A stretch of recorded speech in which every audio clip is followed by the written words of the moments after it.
البدع والأهواء، أهل البدع العقائدية وأهل البدع السياسية. نقول بيننا وبينكم السلف، بيننا وبينكم الكتب، كان فيقول البدع بيننا وبينكم.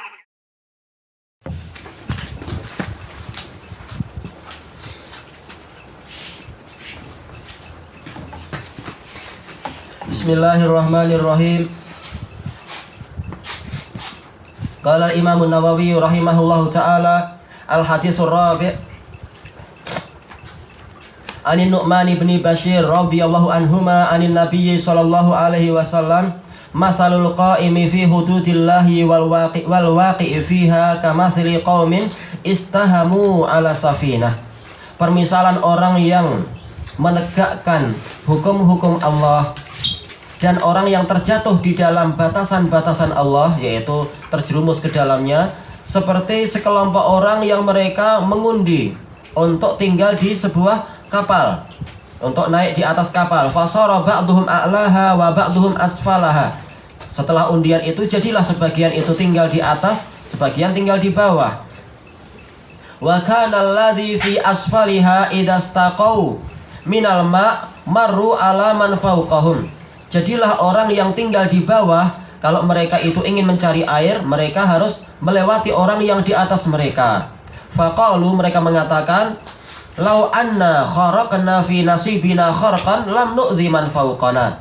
Seandainya kita ini melubangi saja bagian yang menjadi hak kita di sini, betul-betul kita lubangi, kita tidak perlu mengganggu yang di atas.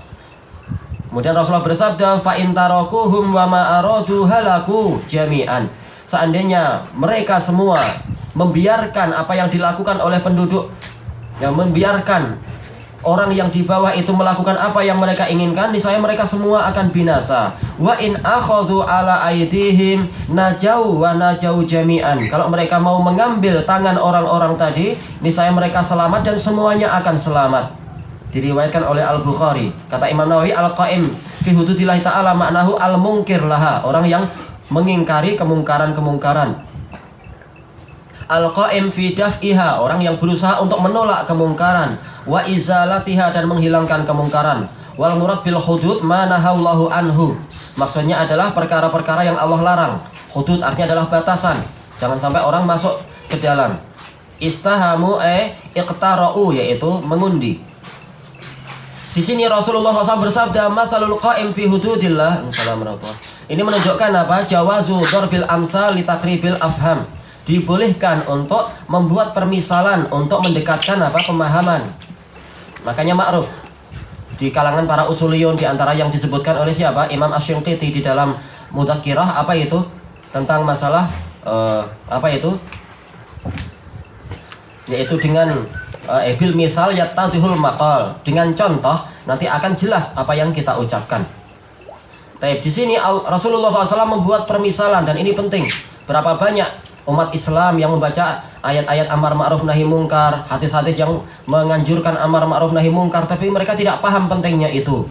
Bahkan mereka seringnya adalah mengatakan apa? Ilayya anni isdakhala, paling intinya itu, tinggalkan saya, apa yang membuat engkau masuk ke dalam urusan saya. Tapi kalau dibuat permisalan seperti ini dan mereka memahami, mereka tahu bahwasanya apa? Orang yang menghalangi kemungkaran, dia berusaha menyelamatkan semuanya. Baik, permisalan orang yang menegakkan hukum-hukum Allah, atau yaitu mengingkari kemungkaran-kemungkaran, dan permisalan orang yang terjatuh di dalam kemungkaran tadi adalah seperti sekelompok orang yang mereka membuat undian.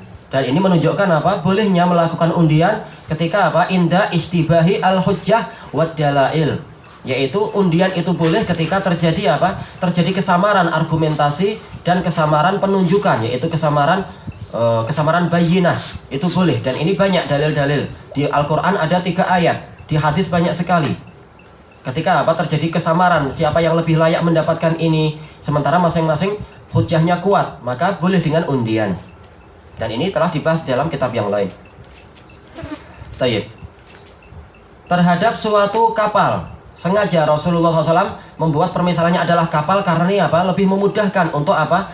Untuk mengingatkan bahwasanya kapal ini sangat tergantung kepada apa? Keselamatannya itu tergantung kepada jangan sampai air itu masuk. Kalau air masuk, maka secara umum kapal itu akan karam.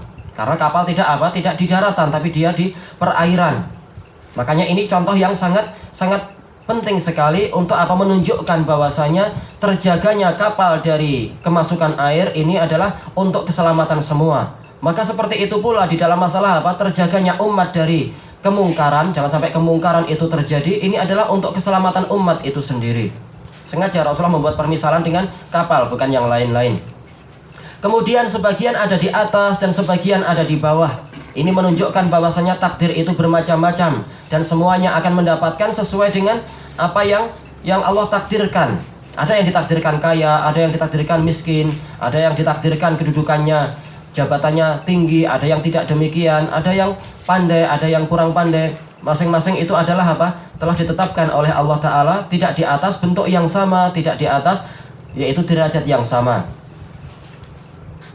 Wa kana alladhi fi asfaliha idastaqau minal ma', orang yang di bawah apabila mereka itu mencari air, marru ala man fawqahum, mereka melewati orang yang di atas.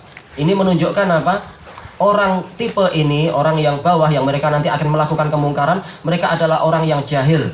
Mereka tidak cukup bekalnya di dalam menghadapi kehidupan yang sebenarnya ini. Yaitu kalau mereka tahu, oh ini tugas kita adalah di bawah, sementara waktu masih ada, harusnya mereka berbekal dulu. Ambil bekal yang cukup, bawa termos air, atau bawa barangkali kotak-kotak air dan sebagainya. Karena bahkan kita, walaupun kita di atas saja, kita sering bawa air minum sendiri, barangkali yang di atas airnya sedang habis atau atau memang kita tiba-tiba kehausan. Kalau untuk cari air yang free, ternyata nanti ada beratur panjang. Maka orang yang di atas pun ma'ruf, dia akan paham bahwasanya air itu tetap diperlukan. Tapi orang yang di bawah, karena jahilnya mereka tidak siap, mereka tidak membawa air. Ketika perlu air, mereka harus naik ke atas, harus ke sana kemari dan sebagainya. Baik. Ini menunjukkan jahilnya mereka tidak punya persiapan yang cukup. Sebagaimana jahilnya kebanyakan ahlu dunia, mereka datang kepada Allah dalam keadaan bekalnya tidak cukup. Allah Ta'ala berfirman, wa tazawwadu fa inna khairaz zadi taqwa. Berbekallah kalian. Kemudian ingat, sebaik-baik bekal adalah ketakwaan. Bekal menghadap Allah itu adalah ketakwaan. Dan juga dalil-dalil yang lain tentang masalah perbekalan. Aksaruhum lil mauti dzikra wa ahsanuhum lahu istidada. Orang yang paling pandai adalah orang yang paling banyak mengingat kematian dan paling bagus persiapannya. Persiapan itu sangat diperlukan karena perjalanan kita ini sangat panjang. Tayyib.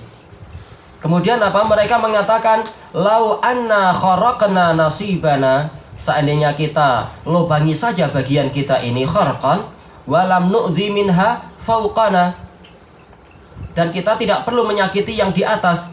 Kenapa sampai menyakiti? Karena mereka jahil. Manakala mereka jahil, mereka tidak punya adab. Manakala mereka tidak punya adab, mereka menyakiti yang lain-lain. Kenapa? Seandainya mereka beradab, kemanapun mereka datang, kemanapun mereka pergi, kemanapun mereka singgah, mereka tidak akan menyakiti siapapun. Karena di dalam hadis yang hasan, Rasulullah SAW bersabda, mathalul mu'min kamathali nahlah. Permisalan seorang mukmin itu adalah seperti Seperti seekor lebah. Kemanapun dia berada, dia bermanfaat. Dan kemanapun dia hinggap, tidak ada ranting yang patah. Ini adalah mukmin yang punya adab seperti itu. Tidak perlu menyakiti yang lain, tidak perlu membuat kegaduhan, tidak perlu membuat kekacauan dan sebagainya. Bahkan dia itu di mana-mana dia boleh diambil manfaatnya. Bermanfaat bagi bunga karena ada penyerbukan, bermanfaat bagi manusia karena mengeluarkan obat dan bahan makanan dan seterusnya. Tapi kalau diganggu, maka mukmin bukan orang yang lari dan seterusnya. Syahidnya di sini manakala orang yang di bawah itu jahil, maka ketika mereka cari air pun mereka menyakiti orang yang di atas, mengganggu, mengacau dan sebagainya. Belum lagi kalau ada samsengnya, barangkali akan paksa-paksa minta air dan seterusnya. Nah, kemudian sebagian dari mereka niatnya baik, tidak ingin mengganggu yang di atas, tapi mereka jahil. Orang jahil jangan harap mengeluarkan hasil yang lurus. Sebaiknya kita lubangi saja bagian bawah ini agar kita tidak mengganggu orang lain. Ini menunjukkan benarnya hadis, dan memang hadisnya sahih. Kam min muridin lil khair lam yusibahu. Alangkah banyaknya orang yang ingin kebaikan tapi dia tidak mendapatkannya. Ini menunjukkan mujaradul istihsan la yadullu alal husn. Semata-mata menganggap baik suatu perkara atau suatu amalan atau suatu akidah atau suatu ucapan tidak menunjukkan bagusnya akidah tadi atau ucapan itu. Berapa banyak orang menganggap, oh ini bagus, ternyata hasilnya malah menjadikan dia semakin jauh dari Allah, atau justru menyebabkan kecelakaan lebih besar, dan seterusnya. Tapi inilah hasil dari apa? Hasil dari kebodohan. Makanya Imam Ibnul Qayyim di dalam Al-Fawaid beliau mengatakan al-jahl yurithu ta'ab fil masir, bahwasanya kebodohan itu akan menjadikan rasa penat dan letih di dalam perjalanan. Orang yang punya ilmu dia tahu harus ke sana. Yang dia tidak tahu ilmu, nah dia akan jalannya barangkali semakin jauh. Kalaupun sampai ke sana, tapi apa? Entah berapa lama itu. Itu hasil dari apa? Tidak adanya ilmu. Makanya yang layak untuk ditanya, yang layak untuk diikuti, dan yang layak untuk menjadi pemutus perkara adalah apa? Adalah orang-orang yang berilmu. Fas'alu ahla dzikri in kuntum la ta'lamun. Allah Ta'ala juga berfirman, apa itu? Ar-Rahman fas'al bihi khabira. Tanyanya adalah kepada yang berilmu. Dan terus ayat-ayat banyak bicara masalah itu. Bahwasanya intinya adalah ilmu. Bukan apa? Bukan semata-mata pandangan baik dari orang yang jahil tadi. Baik. Maka Rasulullah bersabda, fa in tarakuhum wa ma'aradu. Kalau mereka membiarkan orang-orang tadi melakukan apa yang mereka inginkan, halaku jami'an. Mereka akan binasa semuanya. Maka kalau kemungkaran itu dibiarkan, walaupun yang membiarkan itu orang soleh, maka azab itu akan merata. Wattaqu fitnatan la tusibanna alladziina dzalamu minkum khassah. Wa'lamu annallaha syadidul iqab. Takutlah kalian kepada fitnah yang tidak menimpa orang-orang yang zalim di antara kalian saja. Ketahuilah bahwasanya Allah itu maha keras hukumannya. Dan juga dalam hadis Abi Bakar As-Siddiq radhiyallahu anhu, Rasulullah SAW bersabda, innan nasa idza ra'awul munkara falam yughayyiruhu wa fi riwayatin falam ya'khudhu ala aydihim, tidak mau mengambil tangan orang yang berbuat kemungkaran itu, ausyaka an ya'ummahumullahu bi'iqabi minhu, hampir-hampir dikhawatirkan Allah akan meluaskan siksaan itu, meratakan siksaan itu kepada semuanya. Tapi kenapa tidak ada siksaan? Siksaan tidak selalu berupa apa? Berupa air bah atau gunung meletus atau gempa bumi, tidak. Terkadang siksaan itu berupa apa? Keganasan penguasa, sebagaimana dalam hadis Abdullah bin Umar ibn al-Khattab itu. Hadisnya Hasan, diriwayatkan oleh Imam Al-Hakim di Sahihul Musnad. Di Sahihul Musnad kalau tidak salah. Atau di Sahihul Musnad fil Qadar, Sahihul Musnad Al-Jami'us Sahih fil Qadar. Dan dalil banyak tentang masalah ini, bahwasanya siksaan itu akan merata ketika kemungkaran itu dibiarkan. Dan siksaan itu bermacam-macam, tidak seperti yang terjadi di umat-umat terdahulu saja. Ya rahmatullah. Tayyib. Qalu wa in akhadhu ala aydihim, kalau mereka mengambil tangan orang tadi, akhadhu ala, ini menunjukkan adanya apa? Adanya as-sulqah, menunjukkan adanya al-ghalabah wal quwwah, yaitu harus ada kekuatan, harus ada kemampuan, dan harus ada apa? Harus ada wewenang. Makanya kata Imam, ini adalah kata siapa? Imam Ibnu Hajar dalam Fathul Bari ketika membahas hadis-hadis yang terkait dengan masalah ini. Akhadhu ala atau ya'khudhu ala itu menunjukkan apa? Terkadang kita mengingkari kemungkaran itu harus dengan kekerasan memang. Tapi bagi siapa? Bagi orang yang memang tangannya di atas tangan orang-orang tadi, akhadhu ala. Kenapa? Karena menunjukkan ini tangan yang melarang dia lebih berkuasa dan lebih tinggi daripada tangan orang yang melakukan durjana tadi. Adapun untuk orang semacam kita menyampaikan nasihat, dan itu adalah apa? Sebagai udzur di sisi Allah Ta'ala. Najau wa najau jami'an, mereka akan selamat dan semuanya akan selamat. Dan hadis ini masih banyak pembahasannya sebagaimana disebutkan oleh Ibnu Hajar dalam Fathul Bari. Ilahuna wallahu a'lam.